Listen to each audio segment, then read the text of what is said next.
course, incredibly sorry for all those students who have been through this. When we came up with the system, which was broadly supported across the spectrum of calculated grades, what we were doing is to ensure that we have the fairest possible system, making sure that we look after the interests of all students. But when it became apparent that there were unfairnesses within the system, it was the right thing to act. So over the weekend, it became clearer to me that there were a level of the number of students who were getting grades that, frankly, they shouldn't have been getting and should have been doing a lot better.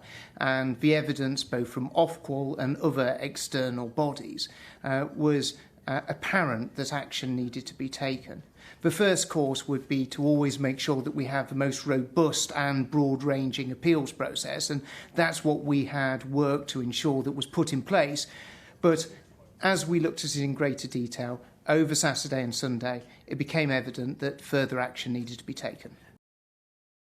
Well, we're in a situation where we all recognise the best form of assessment is always exams. Exams are the best way of being able to test a young person as to how they've progressed in terms of their schoolwork.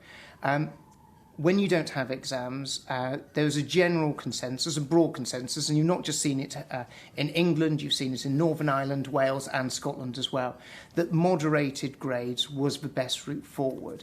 And I have no doubt that if we hadn't have seen the situation where there were a number of youngsters who were quite clearly not getting the grades that they deserved, well, that would have been the route that we'd have preferred to have followed.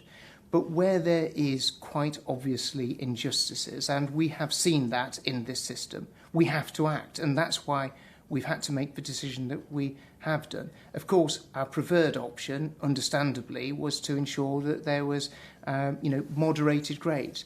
But there were unfairnesses within the system, and we cannot be in a situation where we tolerate